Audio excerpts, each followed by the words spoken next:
Hello dear students, this is Pragati. आपण पाहतो आहेत polynomials exercise 2.4 question number 6. Write the following cubes in expanded form. जे आपल्या टेक्स्टबुकमध्ये क्यूब्सचे expanded form दिलेले आहेत, म्हणजे आयडेंटिटी आपली 6 आणि 7 ती अशा प्रकारची आहे.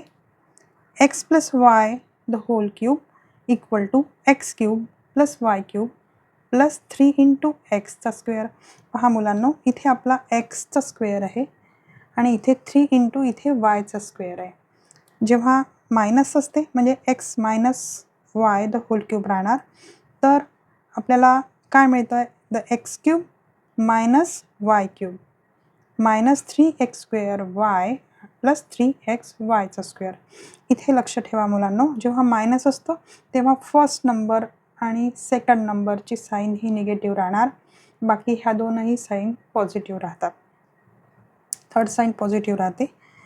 अशा प्रकारे आपण सॉल्व करूया. पहिले आपण आयडेंटिटी लिहून घेऊ. x + y the whole cube equal to x cube plus y cube plus 3 × x² y plus 3 × xy square. आता पहा मुलांनो, x म्हणजे आपला हा 2x आहे आणि y म्हणजे हा आपला 1 आहे. तर हा x आहे आणि हा y आहे, याच्यानुसार आपण सॉल्व करूया. तर सगळ्यात पहिले x क्यूब म्हणजे 2x cube plus y cube म्हणजे 1 cube plus 3 × 2x the whole bracket square into y म्हणजे 1 प्लस 3 × x म्हणजे 2x इंटू y स्क्वेअर म्हणजे 1 स्क्वेअर. चला तर याला सिम्प्लिफाईड करूया. 2 क्यूब काय होतो, 8x क्यूब होतो. 1 क्यूब 1च राहणार, तर प्लस 1 इथे राहणार. आता पहा मुलांनो, इथे 2x स्क्वेअर आहे म्हणजे 2 स्क्वेअर 4 झाला, 4 × 3 हे झाले 12x स्क्वेअर इंटू 1 सेमच राहणार. आणि इथे काय मिळतं आहे आपल्याला, 1 स्क्वेअर 1 मिळतो आहे. 3 × 1 3 आणि 3 × 2 6, तर प्लस 6x असं इथे मिळत आहे. आता हे लक्ष द्या मुलांनो, की इथे 2 व्हेरिएबल नाही आहे, आपल्याला सिंगल व्हेरिएबल आहे. तर आपण याला स्टँडर्ड फॉर्ममध्ये लिहिणार. म्हणजे काय, की पॉवरची ऑर्डर जी आहे ती डिक्रीजिंग ठेवणार. तर 8x cube plus 12x² plus 6x आणि प्लस 1. तर सेकंड सॉल्व करू. सेकंड पहिले आयडेंटिटी आपण लिहून घ्या, कारण की इथे मायनसची साईन आहे. तर आपल्याला आयडेंटिटी काय मिळते, x - y the whole cube equal to. पहा मुलांनो, आपल्याला सेम आयडेंटिटी मिळणार आहे, फक्त आपल्याला फर्स्ट आणि सेकंड जी साईन आहे ती आपल्याला चेंज करायची आहे.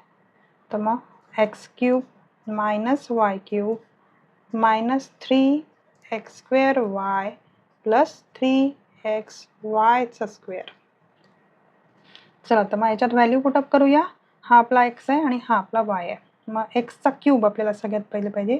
मग 2a the whole cube minus 3b the whole cube minus 3 × x म्हणजे 2a स्क्वेअर आणि इंटू 3b प्लस 3 × x म्हणजे 2a इंटू y स्क्वेअर म्हणजे 3b स्क्वेअर. त्याला सॉल्व करूया. 2 क्यूब आपल्याला 8 मिळतो, 8a क्यूब मायनस 3 क्यूब आपल्याला 3 3 9, 9 3 27b क्यूब मिळतो. आता पहा मुलांनो, इथे साईन मायनसची आहे, ह्याला आपण थोडं आणखी एक स्टेप वाढवूया. 3 × 2a स्क्वेअर आपल्याला काय मिळतो, इंटू 4a² मिळतो इंटू 3b असं राहील. नेक्स्ट स्टेपमध्ये आपण त्याला पाहूया. इथे आपल्याला 3 × 2a into 3b square, 3 square आपल्याला काय मिळतो, 9b स्क्वेअर. आता आपण ह्याला मल्टिप्लिकेशन करूया नेक्स्ट स्टेपमध्ये. Minus 27b cube. तर काय होईल इथे 4 3 जा 12 आणि 12 3 जा 36 a स्क्वेअर b.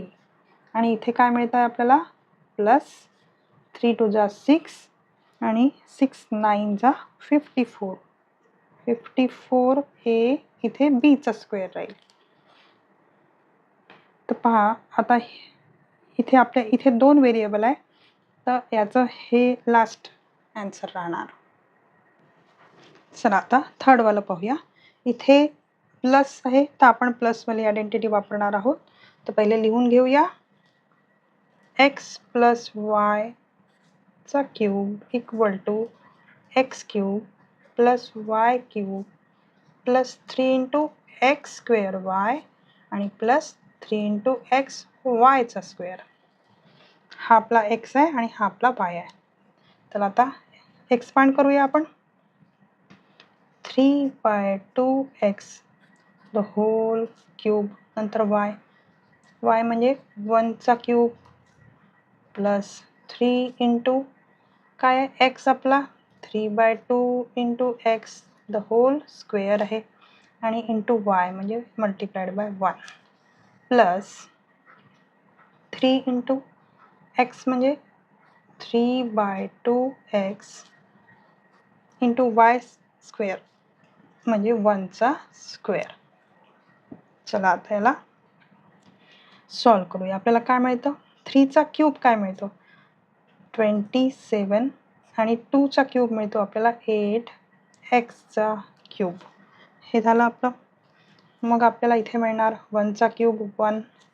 त्याच्यानंतर इथे आपल्याला मिळत आहे 3 इंटू 3चा स्क्वेअर किती झाले 9/2चा स्क्वेअर 4x स्क्वेअर इंटू 1. इथे पाहूया काय मिळतं आपल्याला 3 इंटू 3/2x आणि 1चा स्क्वेअर 1. हे मल्टिप्लिकेशन आहे. चला तर सॉल्व करूया. 27/8 एक्सचा क्यूब प्लस 1. इथे आपल्याला मिळत आहे 9 3 जा 27/4 एक्स स्क्वेअर 1चा सेम राहणार आणि प्लस 3 3 जा 9/2 एक्स इंटू 1 म्हणजे सेम राहणार. इथे आपण डिक्रीजिंग ऑर्डरमध्ये करू शकतो. तर 27/8 एक्सचा क्यूब मग स्क्वेअर कुठे आहे हा आहे प्लस 27/4 एक्सचा स्क्वेअर मग स्क्वेअर आणि मग 9/2 हा एक्स आणि मग कॉन्स्टंट टर्म आपली plus 1 x cube x square आणि एक्स आणि मग 1. आता आपण फोर्थवाला पाहूया. फोर्थवाला जे आहे ते मायनसवाला आहे. म्हणजे काय की x minus 2/3 y the whole cube. हे मायनस आहे तर आपल्याला x minus y the whole क्यूबच्या नुसार रन करावं लागेल. चला मग आयडेंटिटी पहिले लिहून घ्या.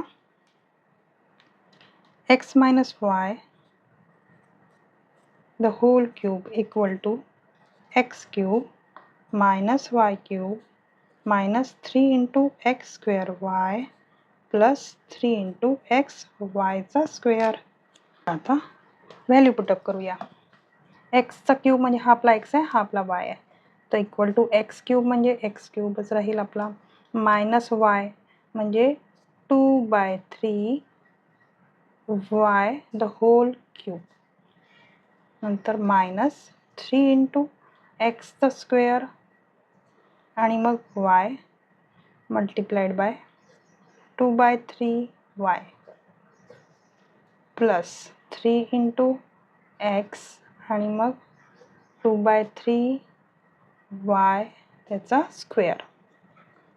पाहूया एक्सचा क्यूब आपल्याला एक्स क्यूब मिळत आहे मायनस 2चा क्यूब आपल्याला मिळत आहे 8/3चा क्यूब आपल्याला मिळत आहे 27 आणि वायचा क्यूब. तर इथे पहा मुलांनो 3 इंटू 2/3 आहे, म्हणजे काय की हा 3 आणि हा 3 कट होऊ शकतो. मग उरलं काय आपलं उरला मायनसची साईन 2x² y. आता आपल्याला इथे काय मिळालं, हे प्लसची साईन आहे, 2चा स्क्वेअर 4 मिळाला, 4 3 जा 12, 12x आणि 3चा स्क्वेअर हा 3 3 जा 9 इथे येणार आणि मग इथे x इंटू वायचा स्क्वेअर. आता आपण ह्या 12 आणि 3मध्ये नेक्स्ट ह्याच्यात सिम्पलेस्ट फॉर्म घेऊ, म्हणजे 3च्या टेबलमध्ये येतात, हे झाले 4 आणि हे झाले 3. चला मग सॉल्व करूया. x³ minus 8/27y³ minus 2x² आणि इथे आपल्याला मिळत आहे प्लस 4/3 xyचा स्क्वेअर. इथे 2 व्हेरिएबल आहे, तर इथे आपण काही करू शकत नाही, हेच आपलं फायनल आन्सर आहे. अशा प्रकारे हा क्वेश्चन सॉल्व होतो आहे मुलांनो. याची भरपूर प्रॅक्टिस करा. प्लस मायनसची गडबड याच्यामध्ये होऊ शकते आणि आयडेंटिटीज दरवेळी लिहा. Thank you for watching.